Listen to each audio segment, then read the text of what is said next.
جو کہ national security کے لیے تھریٹ ہے,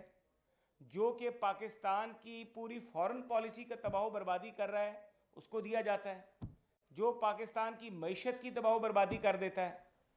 جو پاکستان کے 22-23 کروڑ عوام سے روٹی کا نوالہ چھین لیتا ہے, ملک میں مہنگائی کر دیتا ہے, بجلی مہنگی کر دیتا ہے, وہ 1 لاکھ وہ نوکری 1 کروڑ نوکریاں اور وہ 50 لاکھ گھر کا جھوٹا وعدہ کر کے پاکستانی قوم کو دھوکہ دے کے, چکما دے کے اور چورن دے کے نکل جاتا ہے, وہ معصوم ہے. اگر میں تو کہتا ہوں کہ اس کو تو بلے کا جو نشان اس سے لیا گیا, اس معصوم سے, اس کو تو گھڑی دے دینی چاہیے, انتخابی نشان, تاکہ پوری قوم کو پتہ لگے کہ گھڑی چور کو انتخابی نشان بھی گھڑی دیا گیا ہے, تاکہ پوری قوم کو پتہ لگے کہ ان کا جو یہ معصوم تھا, جو صادق اور امین تھا, یہ توشہ خانہ سے, ایشٹرے سے لے کے گھڑیوں تک ہر چیز کی چوری میں ملوث پایا گیا ہے, جھوٹے بیانے حلفی دیتا رہا ہے, یہ معصوم ہے. تو ہم یہی سمجھتے ہیں کہ پہلے اس معصوم کے لیے کس طریقے سے 2018 کا الیکشن مینج کیا گیا, کس طریقے سے مسلم لیگ نون کی پوری قیادت کو جیلوں میں ڈالا گیا, کس طریقے سے 18 سے لے کے 22 تک نیشنل اسمبلی کی اور پروونشل اسمبلی کی جو فرنٹ روز ہیں اپوزیشن بینچز کی, وہ خالی کر دی گئیں اور جیلوں سے بھر دی گئیں. اور یہ شخص معصوم ہے جس نے انتقامی کارروائیوں کی پیک تک لے کے گیا پاکستان کی سیاست کو, ہماری 2 نسلیں تباہ کر دیں, نوجوانوں کے ذہنوں میں ماں باپ کی احترام اور عزت کو ختم کر کے, بڑوں کا احترام اور عزت کو ختم کر کے وائلنس کو پروموٹ کیا, یہ معصوم ہے.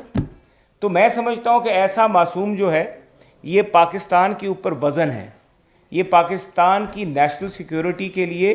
تھریٹ ہے. تو ہم تو رہے ایسے معصوم سے, اور انشاءاللہ تعالی ہم توقع کرتے ہیں کہ 8 فروری کو پاکستان کی عوام اس معصوم کی جو باقیات ہیں, اس کا جو تابوت ہے, اس کے بیچ میں آخری کیل ٹھوکے گی. بہت شکریہ. صاحب یہ فرمائیے گا کہ کل سے جب سے سپریم کورٹ کا یہ فیصلہ آیا تو مسلم لیگ نون کے جتنے بھی قائدین ہیں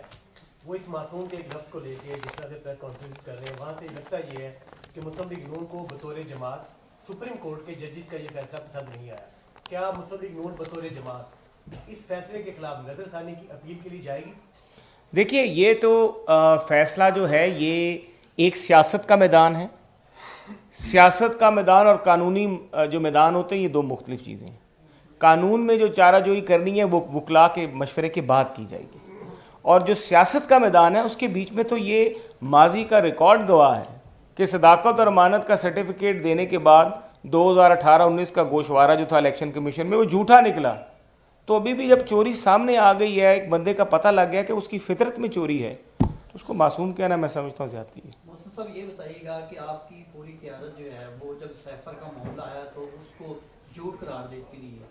اب جب آپ کے مخالفین بھی یہی کہتے ہیں پی ٹی اے والے کہ جب سیفر نہیں تھا پھر کیس کیوں بنایا؟ اگر کیس بن گیا ہے, عدالت کی جانب سے فیصلہ آ گیا ہے, تو آپ نہیں سمجھتے کہ جس طرح سے میاں نواز شریف کو فیصلے دیے جا رہے ہیں عدالتوں کی جانب سے, اس کو بھی آپ جو ہے وہ خوشیاں منا رہے ہیں؟ اگر مخالفین کو بھی کوئی فیصلے مل رہا ہے انصاف یا میرٹ پر عدالتوں کی جانب سے فیصلہ آ رہا ہے, تو آپ کو بھی اس کو بڑے دل سے دیکھیے, جہاں تک عدالتی فیصلے کا سوال ہے وہ تو ہر کوئی مانتا ہے, اس کے اوپر تو کوئی لیکن آپ اپنے تحفظات اور اپنے آپ کی جو ریزرویشنز ہیں اس کا تو اظہار کر سکتے ہیں, اور وہ اظہار ہوتا رہے گا, کیونکہ پہلے بھی ماضی میں اسی طرح فیصلے آئے